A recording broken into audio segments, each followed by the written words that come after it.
Hey guys, good evening and welcome to Devbhoomi career point. आशा करता हूँ आप सभी लोग स्वस्थ होंगे, काफी अच्छी आपकी स्टडी चल रही होगी। तो दोस्तों, एक बार फिर से आपका स्वागत है आपके अपने चैनल देवभूमि करियर पॉइंट पे। तो दोस्तों, आज देखेंगे group C full length practice set 50। और आगे बढ़ने से पहले दोस्तों, जिन लोगों का 21 को एग्जाम है सचिवालय रक्षक का, उन लोगों के लिए आज से टेस्ट सीरीज शुरू हो चुकी है। फुल लेंथ वाली एप्लीकेशन स्टोर पे आपको मिल जाएगी दोस्तों। आज इसमें पहला पेपर अपलोड किया गया था और अगले 10 दिनों तक आपको 10 फुल लेंथ प्रैक्टिस सेट इसमें दिए जाएंगे। और यूके ट्रिपल एससी के पैटर्न पर ही ये पूरे complete full length 10 practice set इसमें होंगे, जिसमें 20 नंबर की जनरल हिंदी होगी, 40 मार्क्स की इसमें उत्तराखंड जीके और 40 मार्क्स का इसमें general studies, current affairs and reasoning के क्वेश्चन होंगे। ठीक है, तो सेम पैटर्न रहेगा जो यूके ट्रिपल एससी का रहता है दोस्तों, इसलिए महत्वपूर्ण है। किसी भी एग्जाम से पहले फुल लेंथ प्रैक्टिस सेट लगाना बहुत अनिवार्य है दोस्तों। देखिए, आप कितनी स्टडी करते हैं, कितना कंटेंट पढ़ते हैं, कितना आपने अपना निचोड़ निकाला है, ये सभी बयां करता है फुल लेंथ प्रैक्टिस सेट। आप किसी और इंस्टीट्यूट के भी लगा सकते हैं, मैं ये नहीं बोलूंगा कि केवल हमारे लगाइए। बट एग्जाम से पहले दोस्तों कम से कम 20-25 प्रैक्टिस सेट जरूर लगा के जाना। और जितने भी सेक्शनल टेस्ट होते हैं, मॉक टेस्ट, हर टॉपिक को खत्म करने के बाद जब भी आप नॉर्मल स्टडी करते हैं ना, उस समय हर मॉक टेस्ट को लगाना है आपने। अपना जो भी आपका कंटेंट है या जो भी आपने नोट या जो भी आपने स्टडी की, उसके बाद उसके मॉक टेस्ट बहुत जरूरी होते हैं। मान लो आपने भारत का संविधान पढ़ा, तो भारत के संविधान के चैप्टर को खत्म करने के बाद उससे रिलेटेड एमसीक्यूज को आपने जरूर सॉल्व करना चाहिए। उससे पता चलता है कि आपकी कितनी गहन नॉलेज उस टॉपिक को पढ़ने के बाद हुई है संबंधित टॉपिक में। ठीक है, तो ऐसे फुल लेंथ प्रैक्टिस सेट भी होता है। तो जिनको इनरोल करना है कर लेना भाई, क्योंकि उसके बाद 8-10 दिन के बाद इसका लिंक ओवर हो जाएगा। तो इसलिए बोल रहा हूँ आप लोग इसको जरूर अटेम्प्ट करें, जिनका भी सचिवालय रक्षक का एग्जाम है। आज आ जाएंगे दोस्तों आज के पेपर पे। तो आज है देखिए ग्रुप सी मॉडल पेपर 50। तो ग्रुप सी मॉडल पेपर 50 में दोस्तों आज मैंने पेपर को रखा है जो कि आपका पूर्व में एग्जाम हुआ था सचिवालय रक्षक का यूके ट्रिपल एससी वाला 2021 में।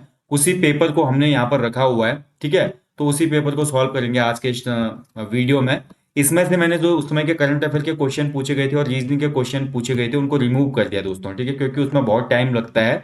इस पेपर से दोस्तों आपको पता चलेगा, आपको एक नॉलेज हो जाएगा कि जो यूके ट्रिपल एससी ने पिछला सचिवालय रक्षक का पेपर बनाया था वो कैसा बनाया था।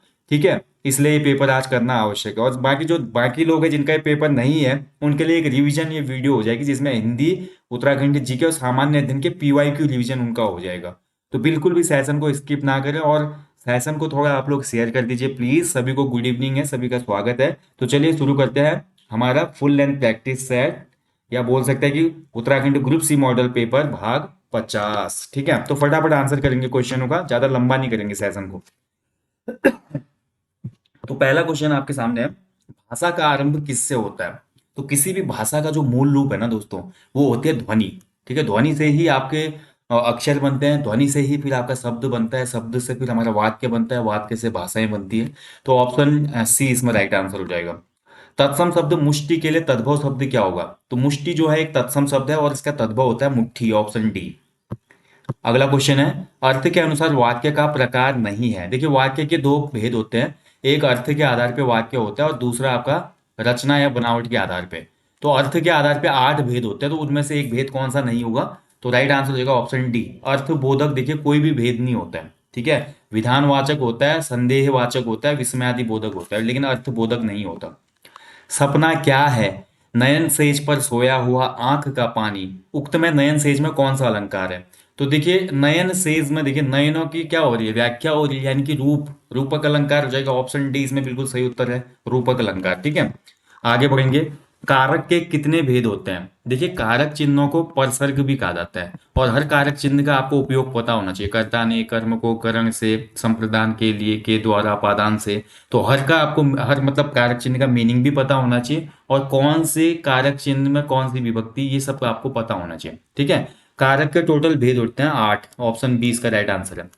ये 2021 में जो सचिवालय रक्षक का पेपर हुआ था दोस्तों, उसमें पूछे गए सभी प्रश्न है। उस समय आयोग ने कॉपी पेस्ट किया था पूरा पेपर। जो 2021 वाला पेपर हुआ था दोस्तों, ये कॉपी पेस्ट था। इसमें लगभग लगभग 70% क्वेश्चन जो थे वो कॉपी पेस्ट थे। अभी आप खुद ही देख लेना।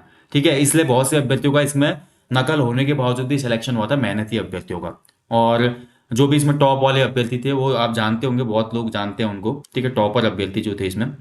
तो पेपर इसलिए, क्योंकि मैं बोल रहा हूँ इसीलिए यूके ट्रिपल एससी अगर मान लीजिए अभी जो आपका पेपर होना है सचिवालय रक्षक का 21 मई को, तो 21 मई वाले पेपर में भी आपको हो सकता है लगभग 50% क्वेश्चन कॉपी पेस्ट मिलेंगे, क्योंकि ये 10th लेवल का एग्जाम है, ठीक है, इसलिए बोल रहा हूँ मैं, 10वीं का स्तर होता है इस एग्जाम का। तो ज्यादा मेहनत करेंगे नहीं आयोग के एक्सपर्ट इस पे। निम्न में से कौन सा शब्द स्त्रीलिंग है? तो दिए गए विकल्पों में जो होगा, देखिए सभा जो होती है अच्छी होती है, मेला अच्छा होता है, शनि अच्छा होता है, जंगल अच्छा होता है, लेकिन सभा जो होती है वो अच्छी होती है, इकारांत, यानी कि सभा हो जाएगा स्त्रीलिंग। कथन को उद्धृत कथन को उद्धृत करने के लिए किस चिन्ह का प्रयोग किया जाता है? देखिए कोई कथन उद्धृत करना है तो उसके लिए जो हमारा चिन्ह प्रयोग होता है ये उद्धरण चिन्ह होता है, ठीक है, ऑप्शन बी इसका राइट आंसर हो जाएगा, उद्धरण चिन्ह। निम्न में से चिदंबरा प्रमुख काव्य कृति किसकी है? तो बहुत सिंपल क्वेश्चन है, कई बार पूछा गया है। चिदंबरा के लिए 1968 में ज्ञानपीठ अवार्ड भी मिला था हमारे किसको? पंत जी को, ठीक है, तो ऑप्शन डी इसका राइट आंसर है, सुमित्रा नंदन पंत जी। अगला क्वेश्चन है, इनमें से सामिस का विलोम क्या हो जाएगा? तो सामिस का विलोम जो होता है राइट आंसर हो जाएगा इसका निरामिस, ठीक है, ऑप्शन बी इसका राइट आंसर है, निरामिस। अगला है देखिए, मृगेंद्र का पर्यायवाची शब्द क्या होगा? तो मृगेंद्र, कई बार ये पूछा गया है पूर्व एग्जामों में भी, मृगेंद्र का जो पर्यायवाची होता है शार्दुल, ऑप्शन ए इसका राइट आंसर है, शार्दुल। चलिए आगे बढ़ेंगे अगले क्वेश्चन की तरफ। अगला क्वेश्चन ही इसमें थोड़ा गायब हो गया, ठीक है, कोई बात नहीं, चलिए छोड़िए इसको। इनमें से घोष वर्ण कौन सा है? देखिए घोष क्या होता है, अघोष क्या होता है, अल्प प्राण क्या होता है, महाप्राण क्या होता है। हाथ जोड़ के निवेदन है, हर बार बोलता हूं, इसका अच्छे से आप समझ लीजिएगा कि अल्प प्राण, महाप्राण, घोष, अघोष में क्या अंतर होता है। हमेशा एक क्वेश्चन यहाँ से बनता है, तो बिल्कुल हल्के में मत लेना इस क्वेश्चन को, ठीक है। तो इसमें घोष वर्ण हो जाएगा म, ऑप्शन सी सही हो जाएगा। दिए गए विकल्पों में शुद्ध वर्तनी कौन सी हो जाएगी? तो ये हो जाता है संश्लिष्ट, ठीक है, यानी कि संश्लिष्ट। देखिए आप ध्यान से देखिएगा, आधा सौ ही वाला होता है, यहाँ बड़ी छोटी की मात्रा होती है, संश्लिष्ट। तो बताइए कौन से ऑप्शन में है ये? तो संश्लिष्ट हो जाएगा हमारे कौन से ऑप्शन में है? ऑप्शन बी हो जाएगा इसका, ठीक है। चलिए आगे बढ़ेंगे। इनमें से भाववाचक संज्ञा कौन सी है? तो संज्ञा के भेद आपको पता होने चाहिए। तो भाववाचक संज्ञा जिससे देखिए भाव झलकेगा, तो साफ पता चला ईमानदारी जो है एक भाव है, ठीक है, तो ईमानदारी भाववाचक संज्ञा हो जाएगी। अगला देखिए, अरण्य रोदन मुहावरे का अर्थ क्या है? तो देखिए अरण्य रोदन मुहावरा, देखिए कुछ यूनिक क्वेश्चन भी पूछता है यूके ट्रिपल एससी की, एक खासियत है जो किसी किताब में नहीं होगा, ऐसे क्वेश्चन भी बनाएगा ये उत्तराखंड जीके में और सामान्य हिंदी में। थोड़ा सामान्य हिंदी और उत्तराखंड जीके का स्तर यूके ट्रिपल एससी का बेहतर रहता है, जीएस का स्तर थोड़ा इसका नॉर्मल रहता है, लेकिन यूके पीएससी में उल्टा है, वहां पे उत्तराखंड और हिंदी का लेवल बहुत ईजी रहता है, बट जीएस का लेवल हाई लेवल रहता है। अरण्य रोदन का मतलब होता है व्यर्थ में रोना, खाली फोकट में रोने वाला व्यक्ति, ऑप्शन डी। यह शब्द कौन सा विशेषण है? तो देखिए यह शब्द आपका दर्शाता है कौन सा? सार्वनामिक विशेषण, ठीक है, ऑप्शन डी हो जाएगा इसका आंसर। हिंद शब्द का संबंध सिंधु से माना गया है, सिंधु शब्द किस भाषा का है? तो देखिए सिंधु शब्द से ही हिंद शब्द आया उत्पत्ति में, और हिंद से ही बना है हिंदी। सिंधु शब्द मूलतः संस्कृत भाषा का शब्द है, ठीक है, ऑप्शन ए। और वहीं अगर पूछा जाएगा कि हिंदी किस भाषा का शब्द है, तो हिंदू या हिंदी जो है ये फारसी भाषा का शब्द है। दोनों में भेद रखना याद है, सिंधु जो है संस्कृत का है, हिंदी या हिंदू फारसी शब्द है। इनमें से कौन सा शब्द इक प्रत्यय से नहीं बना है? तो कौन सा है जो जिसमें इक प्रत्यय नहीं लगा है? अच्छा क्वेश्चन है। तो देखिए मार्मिक में भी लगा है, साहित्यिक में भी लगा है, मालिक में नहीं होगा, ठीक है, ऑप्शन ए इसका आंसर हो जाएगा, मालिक शब्द जो है इक प्रत्यय से नहीं बनाया हो। अगला क्वेश्चन है, निम्न में से संयुक्त वाक्य क्या है? देखिए सरल वाक्य, संयुक्त वाक्य और मिश्र वाक्य, तीनों का भेद पता होना चाहिए। हिंदी दोस्तों मैं हमेशा बोलता हूँ यार, हिंदी आपका ना रटने वाला विषय नहीं है। हिंदी को एक बार आपने डिटेल में क्लास लेने ही पड़ेंगे। आप किसी ऑफलाइन इंस्टीट्यूट में चले जाओ या किसी की ऑनलाइन क्लास ले लो, लेकिन हिंदी की क्लास जरूर लेनी पड़ेंगी आपको, ठीक है। इसीलिए मैं आपको हमेशा निवेदन भी करता हूँ, मैं कभी किसी कोर्स को खरीदने के लिए नहीं बोलता। उत्तराखंड का कंटेंट बहुत मिल जाएगा यूट्यूब पर, लेकिन मैं बोलता हूँ कि हमारा स्पेशली जो हिंदी का कोर्स है एप्लीकेशन स्टोर पे, हिंदी का कोर्स आप पक्का लेना, 6 महीने की वैलिडिटी है, और हर टॉपिक को बहुत सरल और सहज भाषा में समझाया है मैंने। हिंदी जिसकी जीरो भी है ना, उसको पढ़ने के बाद 15+ स्कोर आराम से कर लेगा, ये मैं गारंटी देता हूँ। आप लोग एक बार देखना जिन्होंने अभी तक नहीं देखा इस कोर्स को। तो संयुक्त वाक्य का मतलब ये होता है कि बीच में एक समुच्चय बोधक शब्द होता है, तो ध्यान से देख लो कौन सा है।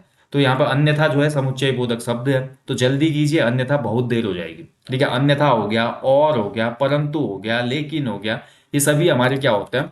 समुच्चय बोधक शब्द हैं।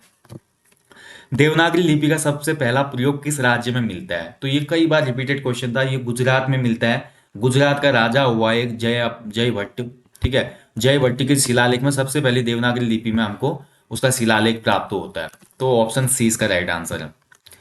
इनमें से किसने 1942 में भारत छोड़ो प्रस्ताव का समर्थन किया था? तो भारत छोड़ो आंदोलन जो हमारा था उसका प्रस्ताव का समर्थन करने वाले पहले व्यक्ति थे सरदार वल्लभ भाई पटेल। ठीक है, option A, iron man of India इनको कहा जाता है, सरदार वल्लभ भाई पटेल।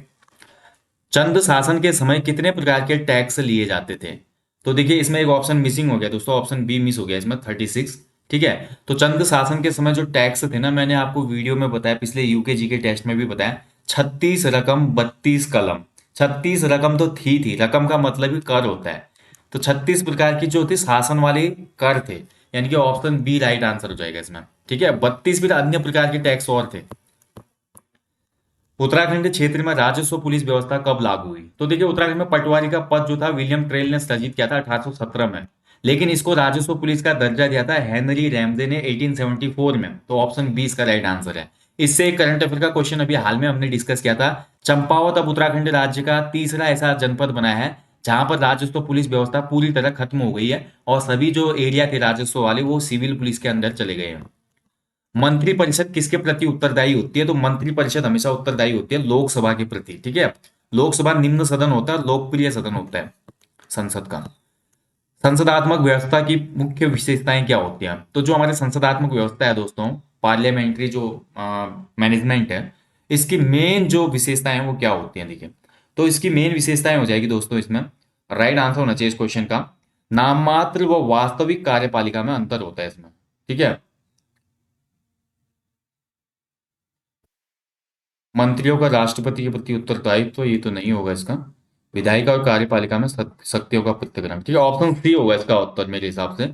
विधायिका और कार्यपालिका में शक्तियों का विभाजन, ये हमारी संसदात्मक व्यवस्था की मुख्य विशेषता है। ठीक है, क्योंकि विधायिका एग्जीक्यूटिव अपना काम अलग करती है और जो हमारी मतलब लेजिस्लेचर जो होती है अलग काम करती है, और जो हमारे एग्जीक्यूटिव होते हैं वो अलग काम करती है। ठीक है, कार्यपालिका, और एक और होते हैं हमारे जुडिशियरी, ये भी अलग काम करती है। तो तीन होते हैं ना, कार्यपालिका, विधान पालिका एंड न्यायपालिका। तो ऑप्शन सी इसमें बिल्कुल सही उत्तर होगा। निम्न में से कौन सा कमिश्नर उत्तराखंड में ब्रिटिश शासन के दौरान कुमाऊं का राजा नाम से जाना जाता था? तो किंग ऑफ कुमाऊं कई बार रिपीटेड क्वेश्चन है भाई। हेनरी रैमजी को किंग ऑफ कुमाऊं कहा जाता था। इसका शासनकाल रहा 1856 से लेकर 1884 तक। ठीक है, 28 साल तक ये कमिश्नर रहा था। नोट कर लेना, कई बार क्वेश्चन कई तरीके से बन जाते हैं। भारत का क्षेत्रफल कितना है? तो भारत का क्षेत्रफल, ये तो बहुत सिंपल क्वेश्चन है भाई ज्योग्राफी का। देखिए जो पिछला पेपर आया था, मैं फिर बोल रहा हूँ, कॉपी एंड पेस्ट था पुराने पेपर का जितने भी पूर्व में हुए थे।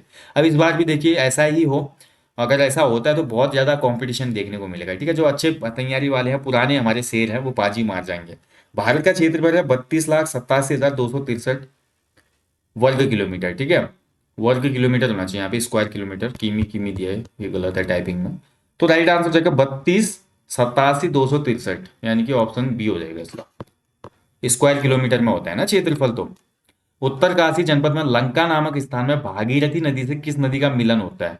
तो लंका में मिलती है भाई भागीरथी से कौन सी? जानवी गंगा। ठीक है, ऑप्शन सी इसका राइट आंसर हो जाएगा, जानवी। मुचकुंद गुफा कहाँ स्थित है? तो देखिए मुचकुंद गुफा जो है आपकी, गणेश गुफा, मुचकुंद गुफा, व्यास गुफा, ये सभी आपको देखने को मिलेंगे बद्रीनाथ के क्लोज में। ठीक है, ऑप्शन सी इसका बिल्कुल सही उत्तर है, बद्रीनाथ। चलिए अगले क्वेश्चन की तरफ बढ़ते हैं। श्रीनगर में 1839 में लावारिस फंड का प्रयोग कर किसने स्कूल खोला था? तो देखिए ये सभी क्वेश्चन जो बनाता है यूके ट्रिपल एस, ये अजय सिंह रावत जी का जो उत्तराखंड का राजनीतिक इतिहास है वहां से ये क्वेश्चन निकाले जाते हैं। उसमें साफ साफ ये क्वेश्चन आपको दिखेगा, मैंने ब्रिटिश कुमाऊं गढ़वाल में भी पढ़ाया था आपको। 1839 में क्या हुआ, जो लावारिस फंड था दोस्तों, इसका प्रयोग करके हमारा स्कूल खोला था किसने? कैप्टन हडलस्टन ने। ठीक है, ऑप्शन सी इसका राइट आंसर हो जाएगा, कैप्टन हडलस्टन। अगला क्वेश्चन है, प्रवास के जननांकीय परिमापों के संदर्भ में निम्न में से कौन से कथन सत्य है या सत्य है? तो जो प्रवास होता है दोस्तों, इसके जननांकीय परिमाप जो होते हैं, इसके मुताबिक जो है इसमें बिल्कुल सही कथन है, कौन सा है या कौन से हैं ये बताना है आपने। ठीक है, तो राइट आंसर हो जाएगा इसका, देखिए ग्रामीण नगरीय प्रवास नगरों में जनसंख्या की वृद्धि में योगदान देने वाले महत्वपूर्ण कारकों में से एक है। तो जो ग्रामीण नगरीय प्रवास होता है, यानी कि गांवों से लोग नगरों की तरफ जाते हैं ना, इससे नगर की जनसंख्या बढ़ती है, ये बिल्कुल सही कथन है। प्रवास से देश के अंदर जनसंख्या का पुनर्वितरण होता है, ये भी बिल्कुल सही है। गांव वाला शहर में जाएगा, शहर वाला उससे आगे जाएगा, तो जनसंख्या का क्या होगा? पुनर्वितरण होगा। प्रवास से विभिन्न राज्यों में लिंग अनुपात असंतुलित हो गया, थोड़ा ये भी एक रीजन है भाई। ठीक है, जो हमारा सेक्स रेशियो है ये थोड़ा अनबैलेंस हो गया है, किसकी वजह से, प्रवास की वजह से। तो ऑप्शन डी इसका बिल्कुल सही आंसर हो जाएगा। तो ऑल ऑफ द अबव हो जाएगा इसका आंसर, ऑप्शन डी। इनमें से कौन सी झील गढ़वाल क्षेत्र में स्थित है? तो ध्यान से अगर हम देखते हैं दोस्तों, ये भीम होगा, भीमताल। ठीक है, तो इनमें से विष्णुताल जो है ये आपका गढ़वाल क्षेत्र में है, सातताल और भीमताल नैनीताल में, द्रोण सागर आपका काशीपुर में है, उधमसिंह नगर में। विष्णुताल आपका चमोली में है, ऑप्शन डी हो जाएगा। मालपा में भूस्खलन कब हुआ था? तो देखिए, मालपा भूस्खलन हुआ था दोस्तों पिथौरागढ़ जनपद के धारचूला से ऊपर ये कैलाश मानसरोवर में एक पड़ाव था मालपा, और 1988 अगस्त में ये भूस्खलन हुआ था। ठीक है, ऑप्शन बी हो जाएगा इसका। नंदा राजा तीर्थ यात्रा में कांसुआ से होमकुंड की दूरी कितनी है? तो नंदा राजा तीर्थ यात्रा उत्तराखंड की सबसे लंबी पैदल धार्मिक यात्रा है। ठीक है, धार्मिक यात्रा, ना कि सामाजिक यात्रा। सामाजिक यात्रा में फिर अस्कोट आराकोट यात्रा आ जाती है। तो धार्मिक यात्रा के हिसाब से इसकी लेंथ है 280 किलोमीटर। ऑप्शन ए इसका राइट आंसर है दोस्तों। ठीक है, नंदा राजा तीर्थ यात्रा कांसुआ से होमकुंड तक होती है, लास्ट पड़ाव इसमें होमकुंड है। देखिए, होमकुंड अलग है और हेमकुंड अलग है, इसमें भी आप अंतर को समझिएगा। ठीक है, दोनों अलग अलग प्लेसेस हैं। नंदा राजात पे मैंने दोस्तों एक वीडियो दिया है यूट्यूब पर, जरूर देखना। नंदा राजात यात्रा भाई देवभूमि करियर पॉइंट सर्च करना। इतने अच्छे से मैंने उसमें बताया दोस्तों यात्रा कहाँ कहाँ से जाती है, और जब मां नंदा की डोली गांव से निकलती है तो गांव की महिलाएं रोती हैं और गाना भी गाती हैं। मैंने वो गाना भी उसमें एक्सप्लेन किया है। प्लीज आप उस वीडियो को एक बार देखना। ठीक है, बहुत अच्छी वीडियो है। अगला देखिए, इसमें गाना बड़ा अच्छा गाना है वो, जाबे तू कैलाश हो बोलते हैं इसमें महिलाएं। ठीक है, यानी कि हे नंदा, तेरी शादी उस निर्जन कैलाश में हो रही है जिस कैलाश में एक पत्ता भी, एक पेड़ भी नहीं उगता। तो उस निर्जन कैलाश में कैसे रहेगी? ठीक है, ऐसा बोल के ही महिलाएं फपक फपक के रोने पड़ती हैं। तो बहुत ही ज्यादा इमोशनल मोमेंट हो जाता है इस यात्रा में, जैसे कि एक बेटी की विदाई हो रही है, और माँ की विदाई का ही ये पूरा मायके से ससुराल तक की यात्रा होती है। प्रसिद्ध चंद्रबदनी मंदिर किस पर्वत शिखर पर स्थित है? तो चंद्रबदनी जो मंदिर है भाई हमारा, ये हो जाएगा चंद्रकूट पर्वत पर। ठीक है, ऑप्शन सी। उत्तराखंड के किस जनपद का लिंगानुपात सबसे अधिक है? अब 2011 के डेटा के अनुसार है ये। 2011 के डेटा के अनुसार उत्तराखंड का जो लिंगानुपात है सबसे ज्यादा किस जनपद का है? तो इसका जो राइट आंसर हो जाएगा वो हो जाएगा ऑप्शन सी, अल्मोड़ा का। ठीक है, तो अल्मोड़ा राइट आंसर है इसमें 2011 के हिसाब से। अगला क्वेश्चन है देखिए, भारत में बॉक्साइट का सबसे बड़ा उत्पादक राज्य कौन सा है? तो बॉक्साइट का सबसे बड़ा उत्पादक राज्य बताना है भारत में, तो राइट आंसर हो जाएगा इस क्वेश्चन का ऑप्शन डी, ओडिशा सबसे बड़ा इसमें उत्पादक राज्य है। आगे बढ़ेंगे अगले क्वेश्चन की तरफ। किसी स्थान पर उद्योगों की अवस्थिति हेतु निम्न में से कौन सा कारक आवश्यक नहीं है? तो देखिए, अगर कहीं पे कोई उद्योग जमाना है हमने, ठीक है, तो वहां पर कौन सा कारक इनमें से एसेंशियल नहीं होगा? तो देखिए, उद्योग के लिए भाई ट्रांसपोर्ट होना चाहिए, लेबर हमको मिलने चाहिए, मार्केट भी हमारे पास होना चाहिए, शिक्षण संस्थान से हमारा कोई मतलब नहीं है। ठीक है, किसी उद्योग को लगाने के लिए, तो ऑप्शन डी इसका राइट आंसर हो जाएगा। आगे बढ़ेंगे अगले क्वेश्चन की तरफ। ब्रिटिश कुमाऊं गढ़वाल नामक पुस्तक के लेखक कौन है?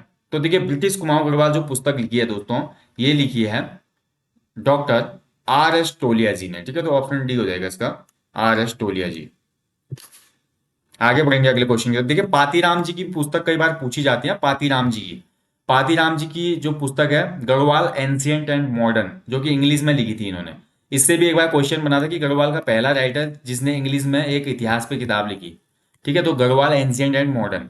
ध्यान रखिए, शेखर पाठक जी की अभी किताब हरी भरी वाली जो किताब पूछी गई थी यूकेपीएससी एग्जाम में। ठीक है, और मटवाल जी को आप जानते होंगे, लोक संस्कृति संग्रहालय, इनकी भी किताबें हैं कुछ। आजाद हिंदू फौज में नेहरू ब्रिगेड की बी कंपनी का कमांडर किसे नियुक्त किया गया था? तो बी कंपनी का जो कमांडर था दिए गए विकल्पों में, वो हो जाएंगे हमारे ज्ञान सिंह बिष्ट जी। ठीक है, ऑप्शन ए ज्ञान सिंह बिष्ट थे, इसमें पितृ शरण रतोड़ी जी भी थे। तो इस पे भी एक वीडियो है दोस्तों, देखिएगा जरूर, वो यूट्यूब पर ही है। किस टिहरी नरेश ने उत्तरकाशी में स्थित विश्वनाथ मंदिर का जीर्णोद्धार किया था? तो विश्वनाथ मंदिर का जीर्णोद्धार करने वाला जो शासक था वो था सुदर्शन शाह। ठीक है, ऑप्शन बी इसका राइट आंसर हो जाएगा, सुदर्शन शाह। ठीक है, नेक्स्ट क्वेश्चन की तरफ बढ़ते हैं। अगला क्वेश्चन है, उत्तराखंड आंदोलन में शामिल निम्न में से कौन एक वैज्ञानिक था? तो देखिए, जब उत्तराखंड पृथक राज्य आंदोलन चल रहा था, इनमें से एक व्यक्ति थे जो पेशे से वैज्ञानिक थे, और इनका नाम था देवीदत्त पंत जी। ठीक है, जिनको आप जानते हैं, जिन्होंने अध्यक्षता भी की थी जो यूकेडी का वो हुआ था, पहला अधिवेशन हुआ था, यूकेडी के फाउंडर के रूप में भी जानते हैं हम इनको, डीडी पंत। ये एक वैज्ञानिक भी थे प्रोफेसर, पेशे से। ठीक है, प्रोफेशन से। उत्तराखंड में महिलाओं को पंचायतों में 50% आरक्षण कब दिया गया था? तो महिलाओं को देखिए पंचायत में 50% का जो रिजर्वेशन मिला, वो मिला था 12 मार्च 2008 को। उसमें तत्कालीन मुख्यमंत्री थे भुवन चंद्र खंडूरी जी थे। ठीक है, ऑप्शन ए इसका राइट आंसर हो जाएगा। अगला क्वेश्चन है, देखिए आईएसपी का पूर्ण रूप क्या होता है? तो कंप्यूटर शब्दावली में आईएसपी का मतलब होता है, राइट आंसर हो जाएगा इसका इंटरनेट सर्विस प्रोवाइडर। ठीक है, इंटरनेट सर्विस प्रोवाइडर, यानी कि ऑप्शन डी इसका राइट आंसर है। अगला क्वेश्चन है, इनमें से कौन सा अलग है? तो दिए गए विकल्पों में से जो भिन्न हो जाएगा, word, adobe Photoshop, web browser, ये सभी क्या है? एप्लीकेशन हो जाएंगी। ऑपरेटिंग सिस्टम इसमें से अलग चीज हो गई। ठीक है, ऑप्शन सी। बाकी तो सभी ऐप हैं, एमएस वर्ड हो गया, एडोब फोटोशॉप हो गया, वेब ब्राउजर भी क्रोम होगा, या आपका मोजिला फायरफॉक्स होगा, या यूसी ब्राउजर, ये एप्लीकेशन है। जबकि ऑपरेटिंग सिस्टम एक अलग ही चीज हो गई। इनमें से कौन सा भारत में खोजा गया नवीनतम सिंधु स्थल है? तो इनमें नवीनतम सिंधु स्थल है धौलावीरा। ठीक है, धौलावीरा को 2021 में आपको पता ही है यूनेस्को के हेरिटेज साइट्स में भी शामिल किया गया, ध्यान रखेंगे, वेरी इंपॉर्टेंट। और ये गुजरात में है। 42वें संविधान संशोधन द्वारा संविधान की प्रस्तावना में निम्न में से कौन से शब्द जोड़े गए थे? तो ये शब्द जोड़े गए थे इसमें समाजवादी, पंथ निरपेक्ष और अखंडता। ठीक है, समाजवादी, पंथ निरपेक्ष एवं अखंडता, यानी कि ऑप्शन ए राइट आंसर हो जाएगा इसका। अगला है, देखिए चीनी यात्री फाइयान ने गोविशाण की यात्रा किस वर्ष की थी? तो चीनी यात्री गोविशाण पहुंचा था भाई 636 के आसपास। ठीक है, काशीपुर। 634 में हरिद्वार के ब्रह्मपुर राज्य की कल वो बातें करता है, और 636 के आसपास गोविशाण यानी कि काशीपुर पहुंचता है। भारत में इलेक्ट्रॉनिक वोटिंग मशीन का सर्वप्रथम प्रयोग किस राज्य में हुआ था? तो देखिए जो हमारी इलेक्ट्रिकल वोटिंग मशीन होती है ना, ईवीएम, सबसे पहले ये यूज की गई थी कौन से चुनाव में? राइट आंसर होगा इसका दिए गए विकल्प के साथ गोवा में। ठीक है, ऑप्शन है इसका राइट आंसर है। अनुसूचित जनजातियों के लिए सर्वाधिक सीटों वाला राज्य कौन सा है दिए गए विकल्पों में? तो अनुसूचित जनजाति यानी कि शेड्यूल्ड ट्राइब्स के लिए जो सर्वाधिक आरक्षित सीटें हैं दिए गए राज्यों में, मध्य प्रदेश हो जाएगा इसका आंसर। ठीक है, मध्य प्रदेश में। अगला क्वेश्चन है, 1918 ईस्वी में उत्तराखंड के किस स्थान पर होम रूल लीग की एक शाखा स्थापित हुई थी? तो उत्तराखंड में होम रूल लीग की एक शाखा स्थापित हुई थी 1918 में। आपका कहां पे? राइट आंसर हो जाएगा इसका ऑप्शन ए देहरादून में। ठीक है, वहीं बात करें अल्मोड़ा में हुई थी 1914 में, 1914 में। और देहरादून में 4 साल बाद यानी कि 1918 में। पिथौरागढ़ जिले की स्थापना कब हुई थी? तो पिथौरागढ़, देखिए पिथौरागढ़ हो गया, चमोली हो गया, उत्तरकाशी हो गया, ये सभी जनपद बने थे 1960 में, 24 फरवरी 1960। ठीक है, ऑप्शन ए राइट आंसर हो जाएगा इसका। अगले क्वेश्चन की तरफ बढ़ते हैं। दिल्ली का वह पहला सुल्तान कौन था जिसने भूमि की पैमाइश कराकर लगान वसूल करना आरंभ किया था? तो ये सुल्तान था पहला जो था अलाउद्दीन खिलजी था ये। ठीक है, ऑप्शन बी इसका राइट आंसर है, अलाउद्दीन खिलजी। उत्तराखंड का प्रसिद्ध हाथी पर्वत या एलिफेंट पीक किस स्थान पर स्थित है? तो हाथी पर्वत आपको देखने को मिलेगा दोस्तों, ये औली के निकट ही है, गुरसों में, चमोली में। ठीक है, ऑप्शन बी हो जाएगा इसका। पुंगाड़ी क्या था देखिए उत्तराखंड में? तो पुंगाड़ी भाई गोरखा काल में एक लैंड टैक्स था, ये भूमि कर, ऑप्शन ए इसका राइट आंसर है। पुंगाड़ी कर लगाए थे ना गोरखाओं ने। इनमें से धौलीनाग मंदिर किस जनपद में स्थित है? तो धौलीनाग जो मंदिर है दोस्तों नाग देवता को समर्पित है, और ये बागेश्वर जनपद में स्थित है, ऑप्शन है।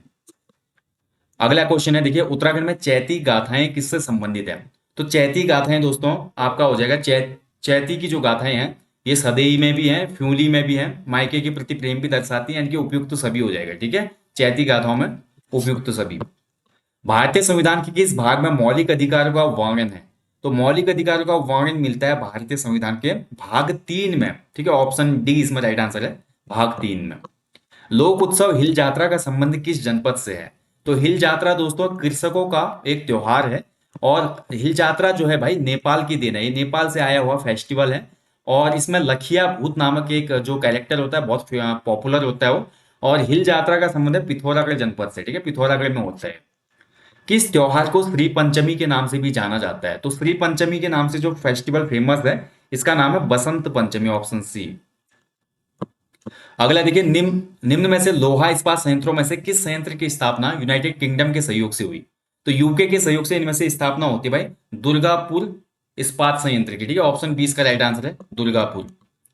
एक्सेल में वर्कशीट की मूल इकाई को क्या कहा जाता है? तो एक्सेल में वर्कशीट की जो मूल इकाई बनती है इसको सेल कहा जाता है, ऑप्शन ए इसका राइट आंसर होगा। बोलते हैं ना कितनी सेल है इसमें, मूल इकाई सेल होती है। 1903 में हैप्पी क्लब की स्थापना किसने की थी? तो हैप्पी क्लब जो स्थापित हुआ, राइट आंसर इसका पंडित गोविंद वल्लभ पंत। ठीक है, ऑप्शन ए इसका राइट आंसर है, गोविंद वल्लभ पंत। अगला क्वेश्चन है, यदि बीते हुए कल से 3 दिन पहले बुधवार था तो आगामी कल के 2 दिन बाद क्या होगा? यानी कि देखिए बीते हुए कल से 3 दिन पहले, ठीक है, यानी कि बीता हुआ कल, ये बीता हुआ कल है, ये आज है, ठीक है, ये आज है, ध्यान से समझिएगा इस क्वेश्चन को, ये आज है। अब बीते हुए कल से 3 दिन पहले, 1 2 3 दिन पहले क्या था, बुधवार था, ठीक है, ये बुधवार था, यानी कि गुरुवार शुक्रवार शनिवार, आज रविवार को बात हो रही है, आज रविवार को ये बात हो रही है। तो आगामी कल के 2 दिन बाद, यानी कि कल होगा सोमवार, ठीक है, आगामी कल के 2 दिन बाद, फिर 2 दिन बाद सोमवार के 2 दिन बाद मंगल बुधवार, ठीक है, यानी कि राइट आंसर हो जाएगा इसका बुधवार के। तो आगामी कल के 2 दिन बाद कौन सा दिन होगा, यानी कि आगामी कल सोमवार है, इसके 2 दिन बाद का भी दिन पूछ रहा है, यानी कि सोम मंगल बुध गुरु, गुरुवार हो जाएगा, ठीक है, ऑप्शन सी।